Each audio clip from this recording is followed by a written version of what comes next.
Life. Today, we're taking a closer look at personal finance, specifically through the work of Vivian Tu. Right. You probably know her as your rich BFF. Exactly. And we've got quite a few sources lined up articles from places like CBS News, Forbes, The Every Girl. Mm-hmm. And some Reddit discussions, too, which should be interesting. Yeah, plus insights from the Harry Walker Agency and a YouTube interview she did with Docentardic. So our goal for this deep dive isn't just to list her tips, right? No, not at all. We want to really get into her whole approach, how she makes finance, less scary, And pull out the strategies that you can actually use. and also think a bit about her impact, the bigger picture. Good point. So for anyone maybe not familiar, Vivian Tu, she used to be a Wall Street trader, right? Yeah, and then worked in tech sales. Now she's full-time creating content, has the Net Worth and Chill podcast. And a best-selling book. Her main thing seems to be making finance make sense for everyone. Especially maybe for people who felt a bit left out or just overwhelmed by it all. Yeah. And her background kind of explains that drive, doesn't it? It really does. She's mentioned growing up in a Chinese immigrant family where money talk was more about saving pennies, not. Not about growth or investing. Exactly. So she felt this knowledge was kind of gatekept, and she wants to share it. Okay, so let's get into what makes her way of explaining things work so well. Well, one big thing is she takes these, sometimes complicated financial ideas and just breaks them down, makes them understandable, even entertaining. That Every Girl article really hit on that, didn't it? Calling her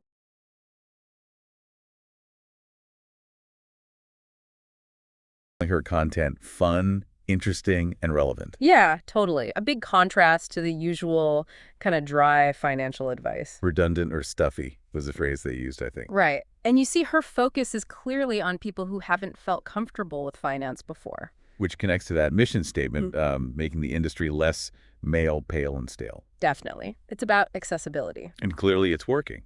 I mean, the follower counts are huge, right? Millions across TikTok, Instagram.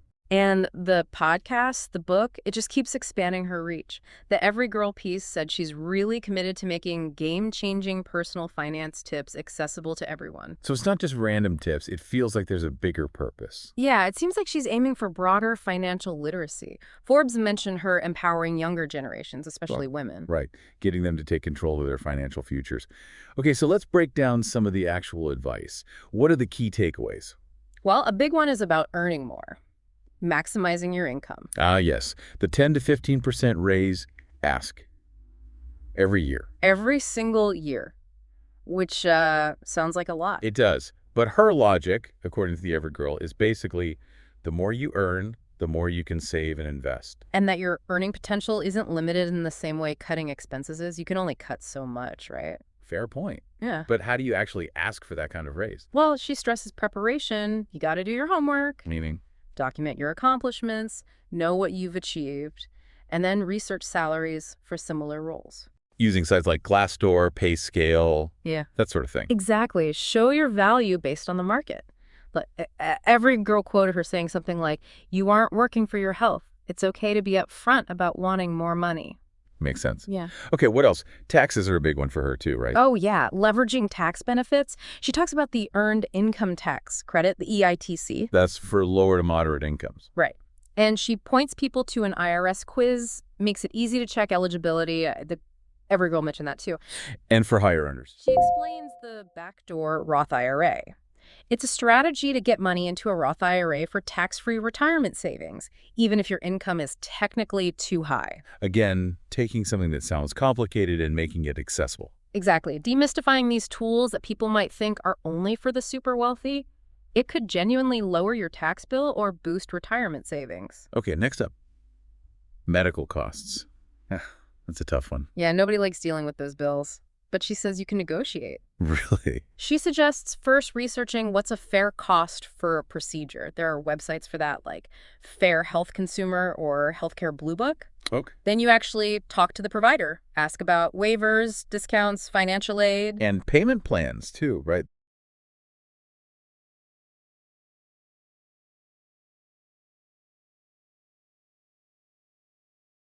Right? Yeah. Every Girl mentioned that. Definitely ask about payment plans. It shows her practical, real-world approach. People feel powerless with medical bills. So just knowing you can negotiate is powerful. Totally.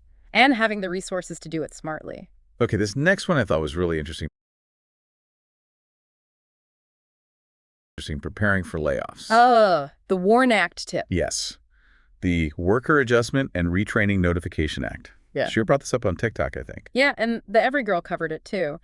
Basically, larger companies over 100 employees generally have to give 60 days notice for mass layoffs or plant closures. And you can actually find this info. Apparently, yeah.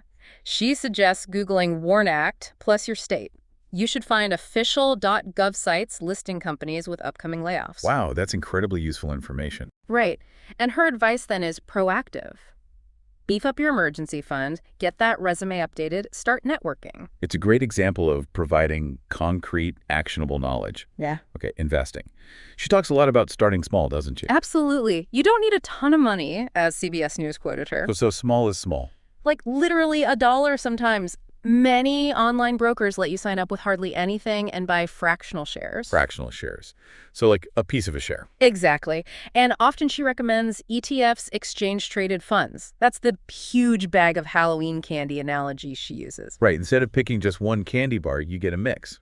Diversification. Exactly that. Even with just a few bucks, it really lowers that barrier, that feeling of, I don't have enough to invest. Which is huge for a lot of people. Definitely. It's empowering. What about spending? Is she super strict on budgeting? Not necessarily strict, more conscious. Conscious spending. Okay, what does that mean? It's about asking yourself if a purchase genuinely brings you joy. CBS News reported on this, like, if that daily coffee truly makes your day better, Then it's worth it. then maybe it's worth it for you. But if it's just habit or keeping up with someone, Then that money could be used better elsewhere. Or invested. precisely. It's about aligning spending with your actual values and happiness, not just mindless spending. I like that. More mindful. Okay, credit scores. Any quick tips there? Yeah, a simple one she shared with Jason Tardik. Call your credit card companies. Just call them. Yeah, like every 6 to 12 months and ask for a credit limit increase. How does that help? It lowers your credit utilization ratio, basically, how much of your available credit you're using. That ratio is a big factor in your score. Ah, okay, so if you have more available credit but spend the same, your utilization goes down. Exactly. She used an analogy about, like, parents giving you a later curfew if you're responsible. Huh. Okay, I get it. That's a clever tactical tip. Yeah, something many people just wouldn't think to do. And finally, she really pushes talking about money, doesn't she? She really does. With friends, colleagues. Even though it's often seen as, taboo or rude. Right. She told Jason Tardik that breaking that silence is crucial. You learn things, you might find out you're underpaid. It could potentially boost your earnings just by having those conversations. Yeah, it's about destigmatizing money talk and creating a space where people can share and learn from each other. Okay, let's shift a bit and talk about her own journey. It wasn't exactly a straight line. No, definitely not. University of Chicago, then Wall Street, JP Morgan, equity trading. But that didn't last forever. No, she's been open about burnout, a pretty toxic environment. Yeah, she told Forbes about that awful racist comment someone made about her cardigan. Right. Which, provides context for why she left traditional finance. And it also just highlights, well, the need for better workplaces everywhere. Absolutely. So after Wall Street, she went into tech sales at BuzzFeed. And apparently made more money there. Considerably more, yeah. She mentioned on Reddit, and to Jason Tardik, up to $625,000 in her last year there. Wow. She talked about the bonus structure being different. In sales, it was more tied to her individual performance. Compared to Wall Street, where it might depend on the whole team or desk. Exactly. She called it an aha moment, with Tardik realizing she could, quote, eat what she kill in sales.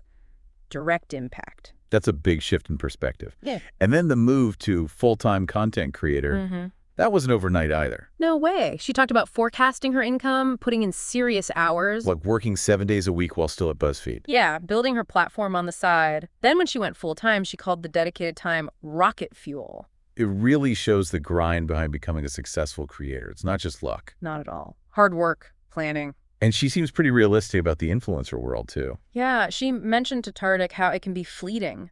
The need to diversify podcast, book, maybe TV. And she seems to prioritize audience trust over quick cash grabs. That's what she emphasizes, yeah.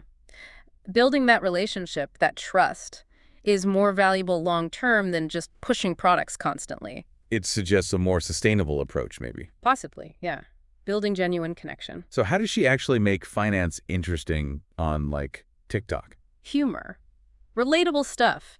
She told Jason Tartick she's willing to look like a fool, draw on a mustache, whatever it takes. If it gets the point across. Exactly. If it makes a concept stick in someone's mind.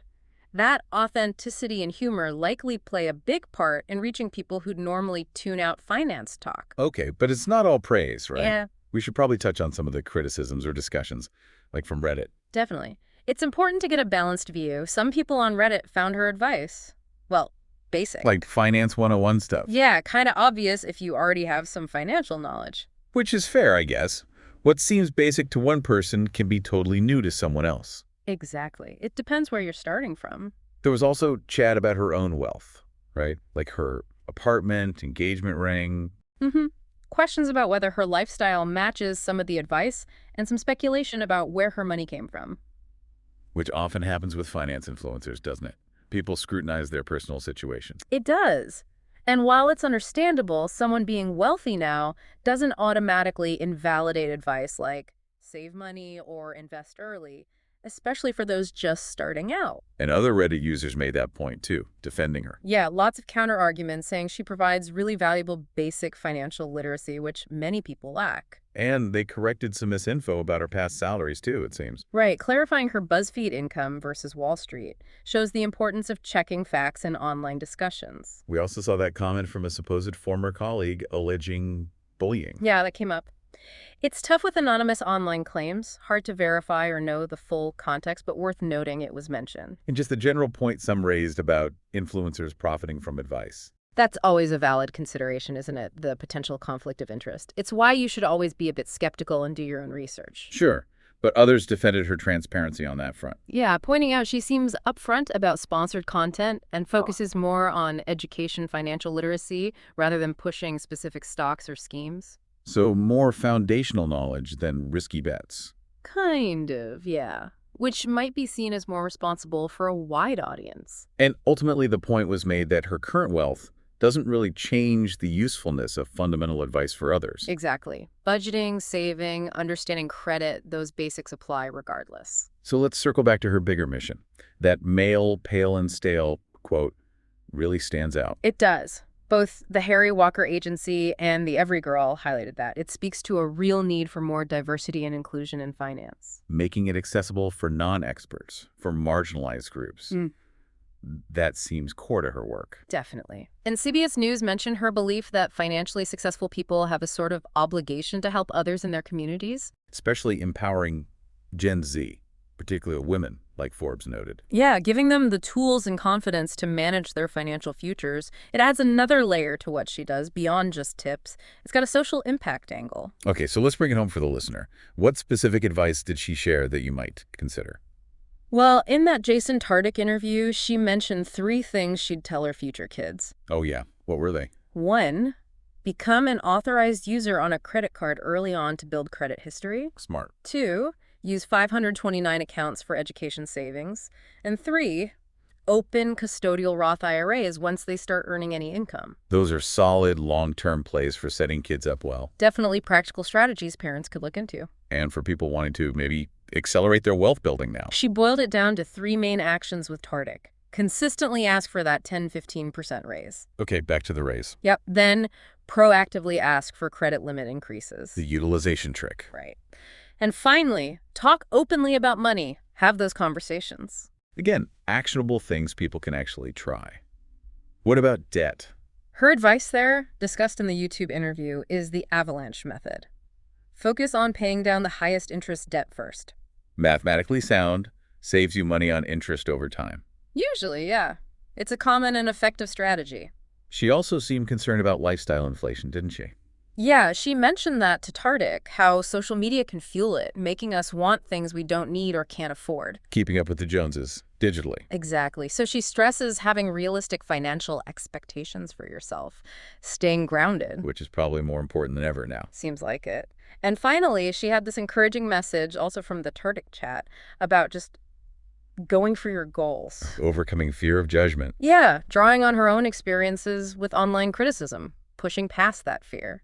Which takes resilience. especially when you're putting yourself out there. For sure, her sharing that vulnerability can be inspiring. So wrapping this up, Vivian Tu, your rich BFF, offers this really practical, accessible toolkit for personal finance. Yeah, lots of actionable steps for building literacy and hopefully wealth. But as we saw, especially with the Reddit stuff, it's crucial to think critically. Absolutely. Consider different perspectives, question assumptions, and figure out what actually works for your specific situation, your goals, your values. Right. Not all advice fits everyone. Definitely not. You need to tailor it. So thinking about everything we've discussed, Vivian's journey, her advice, the different takes on it, maybe the question for you, the listener, is this. What's one small thing, just one actionable step you heard today that you could actually do? Something to feel a bit more in control of your finances. Yeah, what really clicked with where you are right now and where you want to be? Maybe that's the starting point for your own deeper dive. Good thought. Until next time.